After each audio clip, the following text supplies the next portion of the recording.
제가 빨리 말을 끝내겠습니다. 빨리 말을 끝내겠습니다. 빨리 끝내겠습니다. 제가 빨리 끝내겠습니다. 화요일에 김민하 평론가를 만나는 날입니다. 어서 오십시오. 안녕하십니까. 왜 화요일에 계속 방송을 안 하죠? 저 자유롭고 싶습니다. 우리 지난주에 이 얘기를 끝냈던 것 같은데요.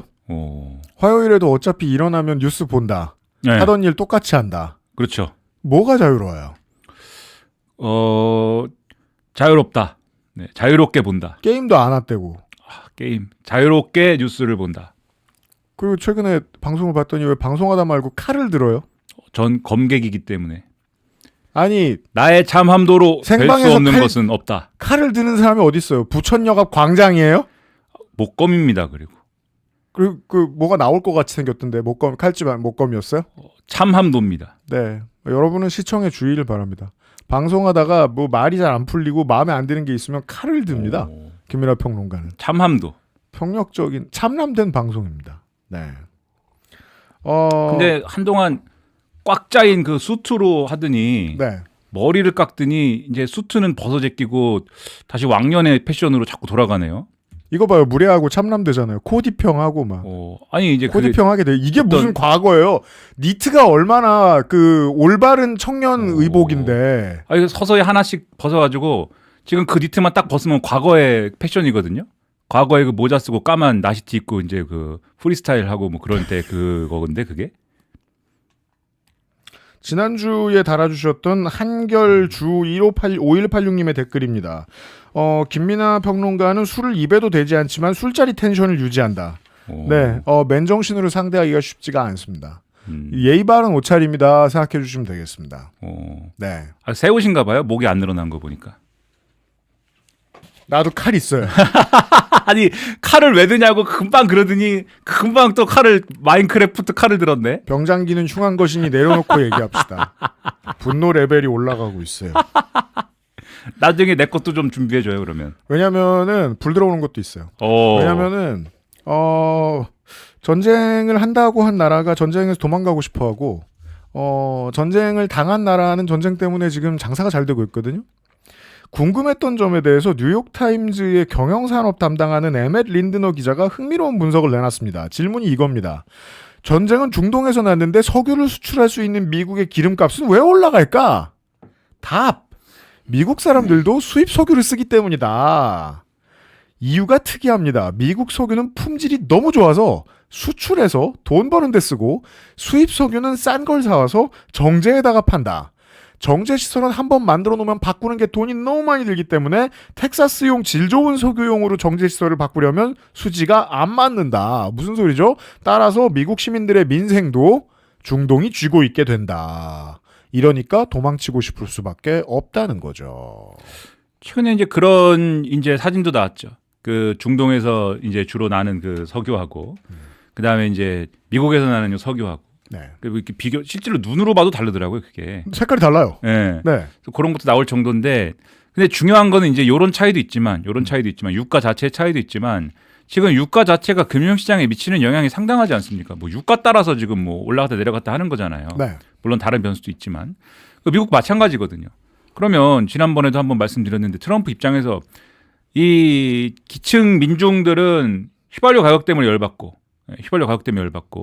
그다음에 고소득층은 이 주식 가격 때문에 열받고, 그러면 누구도 좋아하지 않는 상황이 벌어지는 거고, 그리고 이런 거시경제적 환경이 인플레이션이나 이런 거에 어떤 불을 붙이는 이런 환경이 되는 거고, 여러 가지로 경제적인 이런 여러 가지 이제 그 득이 되지 않는 상황들이 벌어지는 거 아닙니까? 그러니까 이 이란을 때리면 당연히 호르무즈 해협을 막아가지고 거긴 막기도 좋은 데인데, 네. 누구 뭐 배 몇 척만으로 위협을 하는 것만으로도 이 해상 운송과 관련된 이런 보험이나 이런 것들이 끊기기 때문에 거기가 막히는 거잖아요. 그러니까요. 보험은 뒀다 뭐하냐. 전쟁에는 보험이 작동하지 않습니다. 그렇죠. 네. 그래서 막히는 건데, 그거 뻔한 건데, 그 뻔한 거를 감당할 수 있을 때야 뭐 이란을 때려도 때리는 거고. 어제부터 보도가 나오기 시작했습니다. 호르무즈 해협이 막히면 큰일이고 호르무즈 해협을 이란은 영원히 막을 수 있다는 보고는 여러 차례 올라왔는데 트럼프는 못 들었거나 이해를 못한 것 같다. 그렇죠. 그래서 이란하고 싸울 때는 약속 대련을 해야 된다. 이게 이제 기본적인 미국의 이제 공식인데 그래서 너 한 대 나 한 대 이렇게 하는 거다. 혼내줄 때는 이란 한 대 크게 한 방 때리고 너도 나 때려. 그러면 이제 이란이 이제 힘이 세진 않으니까 이제 이렇게 때리고 이제 끝나고 요렇게 하는 건데. 그리고 위안화로 호르무즈 해협을 통해서 이란이 얼마나 석유를 팔든 눈 감아주고. 지금 사실 좀 그런 거죠, 사실. 네. 그러니까 그럴 수밖에 없는 거죠. 그거 어떻게 하겠어요? 호르무즈로 미 군함이 들어갈 수가 없지 않습니까, 지금? 거기가 이제 좁은 네. 길이라서 한번 거기를 지나가는데 양쪽에 이제 그 해협이지 않습니까? 그럼 이란 쪽 해협에서 뭘 쏘거나 미사일 쏘거나 뭐 이런 것들이 이루어지면은 네. 안전하게 지나갈 수가 없는 데다가 지금은 아직 뭐 풀지는 않았는데 계속 이제 위험만 하는 건데 기뢰를 깔까요 말까요?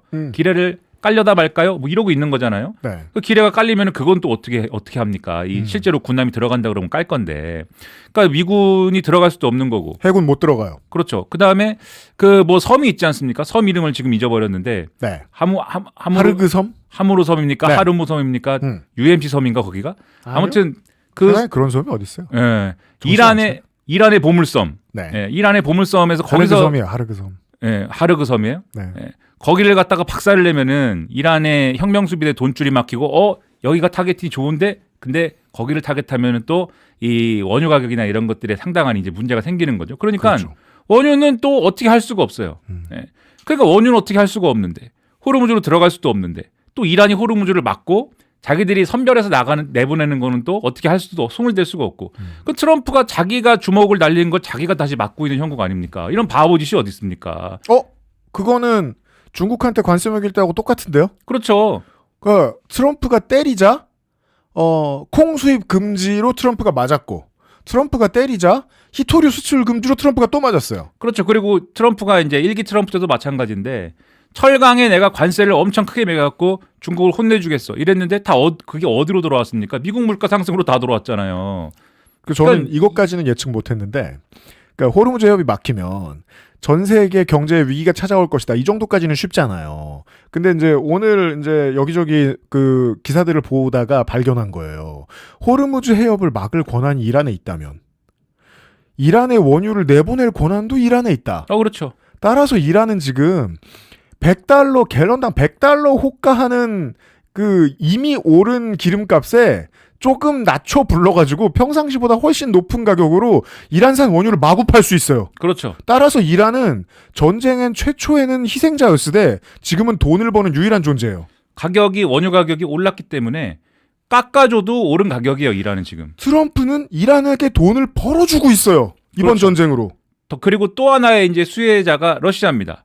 러시아 원유에 대한 규제나 이런 거를 이제 그 이전에 뭐 인도 괴롭힐 때 뭐라고 그랬습니까? 너네 왜 러시아 원유 사줘? 그렇죠. 우리가 그냥 눈 뜨고 보고 있을 것 같아? 우크라이나에서 이렇게 난리가 났는데 말이야. 근데 이제 미국이 러시아에게 원유 주세요를 해야 돼요. 그렇죠. 원유 규제를 풀어가지고 러시아 원유 좀 이렇게 거래를 많이 해주십시오. 푸틴은 이제 웃죠. 이제 해피하다. 우크라이나 얘기는 어디로 가고 없고 이게 해피하다. 이렇게 되는 거 아닙니까? 그 참을 틈타서 지금 우크라이나에 대한 미사일 공격도 마구 하고 그렇죠. 있는데 네. 외신들도 이면에 전해야 돼요. 이걸. 그렇죠. 이게 지금 이란 일면이고 푸틴이 전쟁하기 너무 좋아졌어요. 이것도 트럼프가 해놓은 짓입니다. 그 바보 같은 이런 상황에 트럼프가 생떼를 이제 쓰는 거죠. 호르무즈에 자기가 들어갈 수가 없으니까 우리더러 들어가라는 거 아닙니까? 또 영국한테 들어가라는 거 아닙니까? 심지어 중국한테 들어가라는 거 아닙니까? 제가 지금 작년 말에 나온 국회 입법조사처의 그 외교안보팀 보고서를 오늘 아침 점심 먹고 와서 봤는데 작년에 이 외교안보서, 미국의 외교안보서에도 똑같이 이렇게 써 있더라는 거예요. 미국 외교안보의 위기의 가장 큰 이유는 동맹들이 무임승차이기 때문이다. 사실 트럼프 1기 때부터 이런 비슷한 얘기를 하긴 했는데 내가 쳐보고 잘 안 되면 동맹을 때릴 것이다가 중요한 원칙인 거예요. 그렇죠. 지금도 이걸 하고 있잖아요. 그렇죠. 그래갖고 논리도 황당하지 않습니까? 야, 우리 호르무즈 해협 우린 필요 없어. 이 트럼프 논리거든요. 네. 우리는 왜냐 석유가 나고 있어. 우리는 우리 석유 쓰면 돼. 호르무즈 해협을 지금까지 왜 우리가 지켜줬는지도 모르겠지만 네. 왜 우리가 지켜줬느냐? 너희들을 위해서야. 그런 너희들 계속 우리한테 지킴만 당하고 너희들이 스스로 지키진 않잖느냐? 돈도 안 내니? 네. 이 지키라고 이번에야말로 너희들이 와서 지켜야 할 것 아니냐. 호르무즈를 뚫어야 할 것 아니냐. 네. 내가 보고 있어. 다 보고 있어. 한국, 일본, 독일에게 뭐라고 합니다. 영국에게. 네, 그래서 셉니다 지금. 너 안 보낸다고 했어. 너도 안 보낸다고 했어. 이러고 이게 말도 안 되지 않습니까? 현재까지 다 조용히 있고 어디 골방에 숨어서 일본 총리가 눈물을 흘리고 있습니다. 첫 방망이를 이제 일본이 맞아야 돼요. 내일 모레 트럼프 앞에 가서 엎드려야 됩니다. 네, 그래갖고 지금 그제 어제까지는 일본이 우리가 이걸 확인을 해봤는데 이게 예를 들면 뭐 안보리 결의라든가 이런 게 있어가지고 뭐 이 자위대를 보낸다든가 이러면 우리가 지금 뭐 집단적 자위권 행사라든가 이런 걸 할 수가 있는데 그런 것도 아니고 이게 무슨 전쟁인지도 모르겠고 우리가 보낼 근거가 없는데요. 막 어제까지 이랬는데 자민당이 수십 년 만에 평화헌법의 수호자가 되었습니다. 네. 우리는 전쟁을 못해요. 네. 어제까지 그랬는데 네. 오늘은 약간 분위기가 네. 보내야 되나요? 막 쫄았죠. 트럼프가 계속 저러니까 네. 보내야 되나요? 막 이러고 있어요 지금. 우리 대빵이 거기 가 있으니까 멱살 잡히니까 이제. 그러니까 이 엉망진창인 이 상황을 아무 명분도 없는 전쟁을 아무 득도 없는 전쟁을 어떻게 빠져나와야 될지도 모르는 전쟁을 벌여놓고서는 애꿎은 이란 국민들 제일 피보는 사람들이 이란 국민들인 거지 않습니까? 네. 미국이 거기를 폭격하고 계속 그런 이제 테헤란을 폭격하고 그런 뭐 이스라엘이 폭격하고 이란이 지켜줍니까? 이란 지도부가 지켜줘요? 지켜주지 않습니다. 전쟁이 길어지면 길어질수록 그 사람들이 1차적으로 가장 먼저 피해보는 사람들인데. 그리고 이란의 예봉이 무서워지자 아직도 계속 전쟁을 해야 되는 네타냐후는 헤즈볼라를 때리기 시작했습니다. 그렇죠. 본격적으로. 그렇죠. 그래서 레바논 사람들도 다치고 있습니다. 그렇죠. 그 다음으로 레바논이 불행하고 그 다음이 이제 유가 충격이나 이런 경제적인 고통 속에서 저소득층 어느 나라든 간에 이 돈 없는 사람들이 먼저 타격받는 거지 않습니까? 유가 충격이라는 게. 그러니까 디젤 운전하는 우리나라의 지입차주들이 고생하고 있는 거예요. 그렇기도 하고. 네. 네, 제가 또 엊그제 보니까는 우리 덤프트럭 아저씨들 기사도 나고 했던데. 네. 덤프 현대에서 일했습니다. 김민하 평론. 네, 제가 잘 아는 분야지만 그런 것도 있고 그다음에 뭐 비닐하우스에 들어가는 무슨 뭐 이런 것도 시작해가지고. 네, 농업용도 마찬가지입니다. 네. 그리고 아주 저소득층의 경우에 아직도 이제 기름으로 난방하는 경우들이 있는 거거든요. 이런 데 직접적인 타격이 가는데 이거 뭐 이 모든 게 이 트럼프의 이 막장 이 전쟁 때문이라는 것이 얼마나 황당합니까 이게. 그리고 이제 오늘 봤던 거를 저는 이제 이렇게 판단했거든요. 이제 워싱턴 포스트는 컨펌을 했나 봐요. 미루어졌다라고 딜레이드라고 그냥 제목에 썼습니다. 시진핑 트럼프 정상회담이 미뤄졌다고 기정사실화했습니다. 저는 이걸 트럼프가 또 도망간다고 봤거든요. 어떻게 보셨습니까? 그러니까 좀 수습할 시간이 필요한 거죠. 어떤 수습이냐? 그전에는 이게 그동안에 이제 뭐랄까 이 흐름이 있었잖아요. 그러니까 미중 간에 그동안 서로 이 협상을 맞춰온 흐름이 있었지 않습니까? 네. 그래서 뭐 히토류 하지 마. 그다음에 뭐 틱톡 뭐 이건 이렇게 맞춰서 좋아 그럼 다음에 몇 월 며칠에 만나가지고 요거는 1차적으로 매듭 짓고 거기서 안 되면은 그 다음에 몇 월에 만나고 이걸 계속 해온 거거든요. 이게 사이클이 있는데 지금 중간에 이 문제가 터지 일어나고 하면서 지정학적인 여러 조건들의 고리가 지금 다 흔들리는 거죠. 네. 그 중국도 뭐 지난주에 말씀드린 것 같은 처음에는 미국이 왜 이러지? 그러니까 분명히 트럼프가 지금 우리하고의 관계나 이런 것도 있는데 분명히 트럼프 나름의 계산이 있을 텐데 이 게임의 룰이 있을 텐데 이 게임의 룰을 해석을 해봐야겠어. 게임의 룰이 뭐지? 한참 해석을 하다가 깨달았다는 거 아닙니까 중국이? 없는 것 같아 룰은 없어. 이건 지난주에 그냥 했던 얘기입니다. 그냥 하는 것 같아. 이랬다는 거 아닙니까? 네. 그런데 룰이 없는데 어떻게 그런 미중 정상회담에서 이 이슈를 어떻게 다루겠어요 지금? 뭘 얘기를 해야 되는데 만나가지고 왜 저 호르무즈에다가 왜 당신들 군함 안 보내 이럴 겁니까 중국한테? 그 정상회담에서 그럴 수가 없잖아요. 그러니까 어떤 텀을 두고서는 이걸 정리를 해야 될 필요가 있는 거거든요. 그래서 일단은 딜레이 시키는 거라고 보는데 그러려면은 다시 미중무역 협상이나 이런 게 재개가 되려면 이란 전쟁 이 문제가 뭔가 출구 전략을 찾아서 해소가 돼야 되지 않습니까? 네. 근데 지금 보도를 보면은 미국 이 트럼프 측근들 내에서도 빨리 끝내자. 수지 와이스 같은 사람은 빨리 끝내자. 유가 올라가지고 중간 선거에 큰 타격이다 이러고 있는데 김정관 장관에게 큰 도움을 줬던 인물이죠. 저 중에 가장 제정신이라고 평가받는. 그렇죠. 아주 네. 냉철하고 아주 계산이 빠르고 아주 요거는 잘릴 건 딱 잘라갖고 트럼프가 신뢰하는 참모임에도 불구하고 또 한쪽에서는 뭐 이스라엘에 가까워서 그런지 모르겠지만 끝장을 봐야 된다 이 기회에. 아무래도 그 이유겠죠. 네, 뭐 그런 주장을 하는 사람들도 양분돼 있다는 거예요. 그러니까 트럼프가 더 갈팡질팡하는데 이거 뭐 어디 뭘 모멘텀을 찾을 수가 있겠습니까? 그러니까 이제 만약에 준비가 안 된 상태에서 이제 외교관이나 정상들이 회담을 하기로 했다. 이 얘기는 갈등을 보여줌으로써 뭔가 얻을 게 있다는 계산이 된 걸 거예요. 예전에 이제 바이든 정권 중반에 알래스카에서 그 고위급 회담을 한 적이 있습니다. 그때 못 나올 말이 엄청 나왔거든요. 만나자마자 중국 저 고위급한테 그렇죠. 신장 위구르 어떻게 할 거냐 이런 말을 막 하고 너네는 인종차별 안 하냐 너네한테 들을 말은 아니다 이러면서 중국이 화내고 그걸 보여주려고 만난 거예요.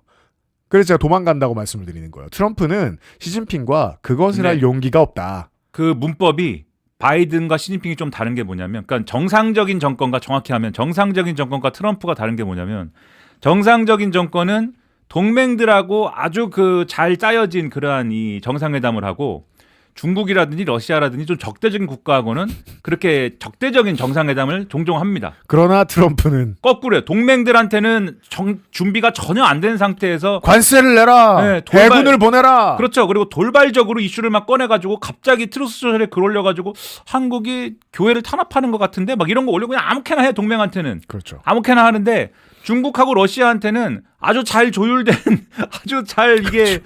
잘 차려진 밥상을 앞에 놓고서는 해야 됩니다. 이 꼭 양반이. 그래야 하니까 미루는 거죠. 그렇죠. 네. 이게 아주 우리 같은 나라를 우습게 보는 거죠. 트럼프는. 그러면 시진핑은 이란과의 관계를 어떻게 하겠다라거나 호르무즈 해협에서 무슨 조치를 취해야 한다거나 하는 말을 할 필요가 없어졌습니다. 하고 싶은 걸 알 수 있게 됐습니다. 트럼프가 그렇게 풀어준 것이기도 하다는 거죠. 그렇죠. 자, 국민의힘 얘기는 제가 늘 김민하 평론가보다 한참을 모르기 때문에 물어봐야 됩니다. 조금 전에 속보가 나왔더라고요. 오세훈 시장이 선당 후사하는 마음으로 출마하겠다.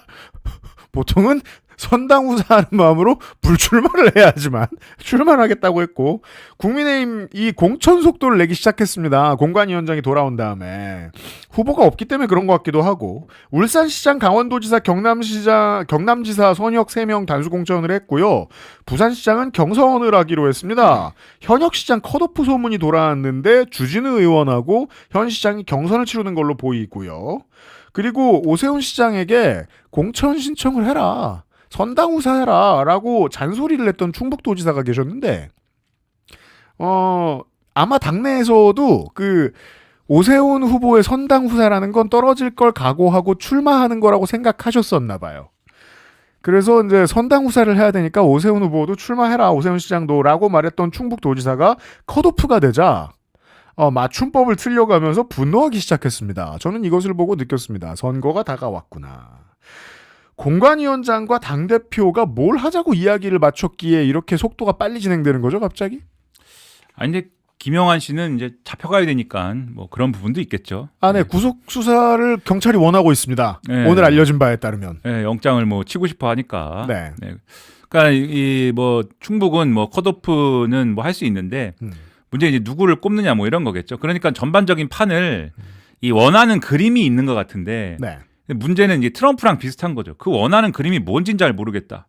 이런 게 이제 중요한 오늘의 느낌인 것 같고. 그러니까 혹자는 이제 고성국과 이정현에게서 발견할 수 있는 공통점, 구친박의 코드를 이야기하기도 하던데. 그게 구친박이든 윤 어게인이든 뭐가 됐든 간에 그 둘이서 이제 하는 거죠. 그리고 장동혁은 그거 오케이 하고 있는 거죠. 근데 예를 들면은 모든 지역에 대해서 윤 어게인들로 다 꽉 채워가지고. 그렇다면 아마 충북지사 후보는 윤갑근 변호사가 되겠죠. 그래서 이 꽉 채워갖고 여러분한테 보여드리겠습니다. 이러면 우리가 해석이 쉽죠. 그건 근데 그렇죠. 이 자들이 이거를 또 안 그래도 되는데 어차피 다 아는데 그 목적인 걸 아는데 막 지금 꼬아가지고 얘기를 이상하게 헷갈리게 지금 만드는 거예요. 예를 들면은 뭐 고성국 씨의 생각에 의하면은 한동훈 다음은 오세훈 아닙니까? 날려버려야 될 사람이. 네. 그러니까 오세훈을 날려야 되겠는데 그래서 오세훈을 막 압박을 했는데 오세훈이 정작 안 나갈까요? 뭐 이런 태도로. 그렇죠. 그러면서 장동혁의 사실상의 이선 후퇴와 근데 사실은 또 이선 후퇴를 요구하는 건 아니기도 해. 뭐 이렇게 얘기했지만. 그렇죠. 그러니까 오세훈은 늘 이런 식이에요. 오세훈 시장이 늘 이런 식이야. 늘 우유부단하고 늘 이것도 아니고 저것도 아니고 마지막까지 뭐 확실한 게 없어요, 늘. 근데 아무튼 간에 이선 후퇴를 꼭 요구하는 건 아니지만 혁신선대위를 꾸려줬으면 해. 김종인이든 유승민이든 뭐 누가 왔으면 해. 뭐 이렇게 그렇죠. 얘기를 하면서 네. 그리고 또 박민영이든 장예찬이든 잘라줬으면 해. 뭐 이렇게 얘기를 했지만은 들어준 게 없잖아요, 하나도. 들어줄 리가 없고요. 예. 아무튼간에 요 오세훈을 날린다는 근데 목표를 이루기 위해서는 사실 명분이 있어야 되잖아요, 또. 그래서 그러니까 사실 그냥 날려도 되는데 어차피 목표를 다 아니까. 맞아. 명분 왜 찾는 거예요? 네, 명분이 있어야 되니까 현역을 정리할게요. 이렇게 얘기를 한 거예요. 그 현역을 정리할게요를 얘기를 하면은 딱 걸리는 게 부산이잖아요. 박형준 시장인데 박형준 시장이 내가 왜 날아가야 하는데. 그래서 이제 가상의 공간에서 공관위원장과 당대표와 부산시장의 눈이 마주쳤어요. 그렇죠. 그렇죠. 네. 부산시장이 왜 날 보냐며. 그렇죠. 내가 왜 날아가야 되는데 왜 날아가야 하지? 부산시장 후보가 왜 날아가야지? 그리고 부산시장 후보가 날아가면 거기 뭐 누가 있어? 누가 있어야 되는데 이렇게 생각을 하는데 갑자기 주진우라는 사람이 손을 들잖아요. 내가 나갈게요. 그렇죠. 그러니까 주진우로 단수 공천을 해서 내가 새바람이 일으켜 볼게요. 혁신을 한번 해볼게요. 왜 이상하잖아요. 이게 주진우 씨가 뭐 무슨 새 얼굴도 아니고 그리고 뭐 현역 뭐 하여튼 뭐 의원인데 뭐 아무튼 뭐 안 맞지 않습니까? 그러니까 이게 얘기가 안 되니까 그리고 지지율 따져도 박형준 시장이 뭐 지지율이 뭐 주진우 의원보다 뭐 떨어지는 것도 아닐 테고. 높으면 높았지. 네. 그러니까 애초에 그러면은 박형준 시장을 왜 날리려고 한 거냐 이게 잘 설명이 안 되잖아요. 그죠. 그러니까 현역을 날리고 싶다 뭐 이런 얘기 이상의 것이 아니고 충북은 마침 날아가도 돼.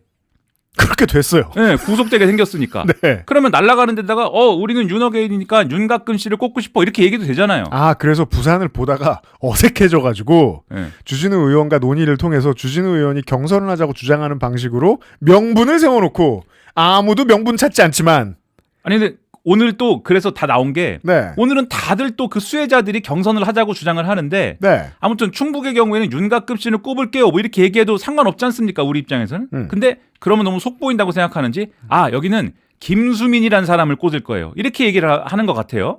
그 최근에 이제 장동혁 지도부에서 당명 결정하는데 옛날 국민의힘 김수민이라고 뭐 아실 텐데. 아, 네. 국민의당 출신. 네, 국민의당. 안철수계. 네. 국민의당 김수민. 그 양반인데 갑자기 왜 그리고 서울시장 만약 오세훈 정말 안 나올 거야? 오세훈 안 나오면 우린 다 플랜 B가 있어. 누가 있는 거지? 이낙연인가? 누구지? 막 고민을 했는데 강남 국회의원을 갑자기 나 박수민이 나가겠습니다. 네. 수민들이 나오는 건가? 이 이정현 체제에서는? 그리고 코드를 모르겠다. 네, 수민들이면 되는 건가? 왜 뭐 알 수가 없어요 이게. 근데 이게 왜 이렇게 되냐면 그러니까 자기들 나름의 무슨 명분을 찾아가지고 결국은 뭐냐? 대구는 이진숙, 그렇죠? 네. 왜냐하면 이거는 부정할 수가 없어요. 이진숙 씨가 고성국 씨 손을 잡고 대구에서 유세를 다니고 있기 때문에. 조선일보의 기사 제목에 의하면 서울시장 추가 공모 5남매 아빠 박수민 깜짝 신청. 아니 명색이 국회의원인데 소개해줄 말이 5남매 아빠가 뭡니까? 야. 아무도 몰라 이 사람을. 야, 어이 멋있다. 아무튼 그래서 아빠. 이진숙을 세워야겠어. 네. 네. 대구는 이진숙. 그다음에 서울은 뭐 하여튼 뭐 오세훈은 날릴까 했는데 좀 부담스럽기도 하고 뭐 이거 왔다 갔다. 그러니까 아무튼간에 오세훈이 아닌 누군가 찾았는데 없는 거죠 사실. 안철수 나갈래? 안철수 좀 나가줘 이랬는데 안 나간댔잖아요.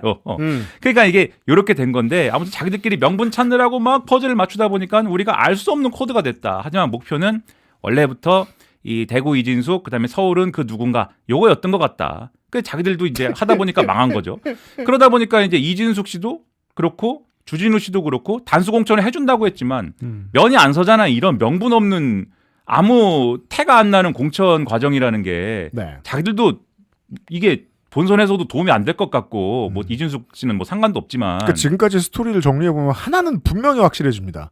내부 경쟁이 뜨겁지 않거나 제대로 이루어지지 않고 있습니다. 그 자기들도 이게 뭐가 좀 그러니까 오늘 제 손을 들고 얘기를 하는 거죠. 그냥 경선 시켜주세요. 뭘 자꾸 나를 이렇게 창피하게 단수 공천하려고 합니까? 경선을 시켜주세요. 그래서 오늘 경선 분위기로 쭉 가니 그러면 여기서 이제 오세훈의 파워가 조금 이제 줄어드는 겁니다. 왜냐하면 오세훈이 오늘 사실 했어야 될 가장 유력한 행위는 아무것도 안 들어줬잖아요. 장동혁이. 네. 예? 뭐 이것도 안 들어주고 혁신선대위도 안 들어주고 사람도 안 자르고. 그러면 공천 신청을 안 하는 게 맞는 그림이었던 겁니까? 그렇죠. 공천 신청 안 합니다 나는. 던집니다. 예, 그리고 이런 당 내가 파괴해버리겠습니다. 예. 커밍순 다음에 전당대회에서 내가 서울시장까지 던져버린 다음에 새 깃발을 드는 모양새를 오늘 취할 수 있었는데 안 한 거다. 그게 이제 결단을 못한 거이기도 하고 만약에 오늘까지 오늘 쭉 그냥 뭐 그 윤어게인 공천 뭐 이렇게 파격 윤어게인 공천으로 갔으면 아마 오세훈이 그렇게 파격 윤어게인 공천으로 가고 오세훈도 이제 그런 태도로 나왔으면 오세훈이 드디어 이 난국을 돌파하려는 어떤 깃발을 들었구나라고 했겠지만 오늘 윤어게인 공천이 막 어그러지고 우수수 막 이렇게 이상한 공천이 되잖아요. 그러니까 오세훈이 깃발을 들려고 해도 이게 뭐지? 이게 이 이상한 초식인데 나는 어떻게 해야 되지? 이런 기분이 좀 생기는 거죠. 이 뭘 위해서 이제 그 불출마하는지도 모르게 되는 거고. 그래서 지금 출마한다 이렇게 얘기를 하는데 그럼 뭐 아무것도 안 들어줬는데 왜 출마를 합니까? 이거 설명 안 되는 거잖아요. 그러니까는 망한 거죠. 모두가 함께 망하는 이 상황. 그래서 저는 이정현 씨는 다시 한번 사퇴를 해야 된다고 생각합니다. 당을 위해서? 아니 공천이 망했으니까 지금 이 모든 논의가 망했으니까. 무슨 소리 이렇게 잘하고 계신데? 저는 아니, 다시 사퇴를 하고 네. 다시 떠돌아다니고 예. 그리고 이 당은 공천을 근본적으로 공천 룰을 바꿔야 돼요. 내 생각에.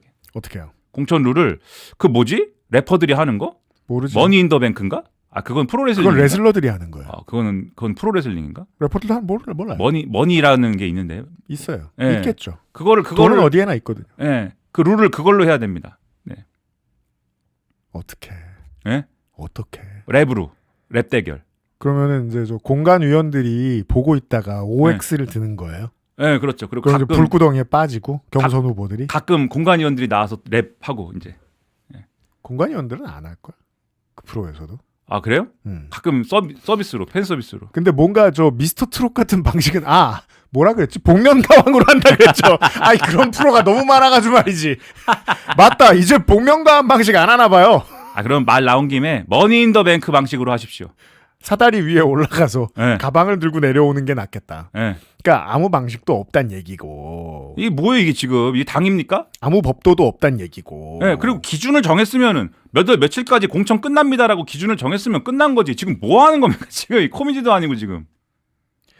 지금 위에서 이러고 있다는 얘기는 당이 건강하지 못하니까 당이 건강하지 못할 때 더 힘든 곳은 아래쪽 공천이거든요. 시의원, 구의원, 군의원부터 해서 구청장, 군수시장들도 장난 아니게 지옥도가 펼쳐지고 있을 것으로 보여요. 그러니까 이게 자리를 원한다면 원하는 대로 지저분하겠지만 자리를 원하는 사람이 별로 없어서 그리고 그걸 끌어다 당기는 일도 당이 할 역량이 별로 없어 보이거든요. 생각보다 많은 기초자치단체장들 후보가 국민의힘이 못 나올 것 같다고 저는 강하게 의심해요. 지금도 도망가고 난리 나지 않았습니까? 도망가고 난 안 한다 그러고 무소속으로 나온다 그러고 뭐 민주당으로 간다 그러고 난리 났잖아요. 그러니까 지난주에 했던 얘기를 다시 한번 해야겠는데 2018년에는 어땠냐면 그래도 국민의힘이 자유한국당이 단수공천 정도 되는 분위기? 서울 시내에서 후보가 없는 경우는 없었어요. 근데 제 생각에 지금 서울, 인천, 경기에서 국민의힘 후보가 안 나오는 곳이 꽤 많을 것 같아요. 군수하고 시장하고 구청장들 중에. 근데 대구 상황을 보면 그게 답이 나오는 겁니다. 다 대구로 몰려갔을 거예요. 그렇기도 하고 대구에서 어쨌든 이진숙 씨를 꽂으려고 하면서 이게 지금 이 모든 공천에서 보이는 가장 확실한 대목인데 나머지는 도대체 이게 왜 이러는지를 모르겠지만 가장 확실한 건 어쨌든 이진숙 씨를 이진숙 씨를 대구시장에다 꽂고 싶은 건데 그거를 혁신 공천으로 포장하려다가 지금 다 이렇게 된 건데 근데 대구시장의 예를 들면은 정말 중도적이고 정말 뭔가 색깔이 뭔가 국민의힘답지 않은 사람을 꽂았다고 생각을 해보세요. 네. 그러면은 사람들이 국민의힘이 정신 차렸나 봐 이렇게 생각해 건덕지가 생길 겁니다. 그러겠죠? 절대 안 하겠지만. 그러니까 꼭 유승민이나 한동훈일 필요는 없지만 아무튼 그렇죠. 비슷해 보이는. 그렇죠. 네. 뭐 아주 신선한 인물. 네. 그랬으면은 이게 대구에서의 공천이 이정현이 주장하는 것처럼 전국 선거에 영향을 미칠 거거든요. 그러면은 지금 이제 시의원이든 뭐 구의원이든 구의원 후보든 이런 사람들이 그래 뭐 한번 뭐 바람이 그렇다는데 저거라도 뭐 의지해가지고 한번 해보지 이럴 수 있을지도 몰라요. 근데 국민의힘의 수도는 지금 대구니까. 네. 예. 근데 대구에다 이진숙 씨를 꽂는다잖아요. 그 선거가 무슨 희망이 있습니까? 그러면 이 선거는 뉴라이트 선거고. 정확히 말하면 대한민국 총 유튜브 연합 그 선거죠. 유튜브 총연합 선거죠. 그러니까 유튜브 극우 태극기 선거고 윤석열 국무위원 선거다. 라는 깃발인 거예요. 이 생김새는. 그렇죠. 그 얼마 전에 자기들끼리 무슨 집회도 했습니다. 유튜브 총연합. 그래요. 거기 강용석 씨도 있고 뭐 강용석 씨. 예, 고성국 씨가 앞에 나가서 연설 막 하고 막 예. 예, 그 유튜브들이 앞에 나가서 만세 이렇게 막 부르고 뭐 그다음에 그 팻말을 하나씩 들고 있어요. 마음에 드는 장면이네. 팻말 내용이 뭔지 아십니까? 뭔데요? 우리가 장동혁이다. 우리가 장동혁이다를 들고 주시장. 그런 판국에 뭘 프랑스에서 온 말이죠, 그게. 선거를 뭘 네. 합니까? 나 같아도 포기하겠다. 나 같으면 선거 때려칩니다. 선거라는 게 정말 엄청난 다이나믹이 늘 출렁거리는 판이긴 한데 지금처럼 시작이 이상한 경우가 없어서 제가 해석이 안 돼서 김민하 평론가에게 길게 부탁을 드렸습니다. 이번 주도 수고하셨습니다. 매주 화요일 이제 김민하 그 평론가 채널은 쉬는 거예요? 아니죠. 곧 다시 나오죠. 그럴 수 있다는 소식입니다. 수고하셨습니다. 감사합니다.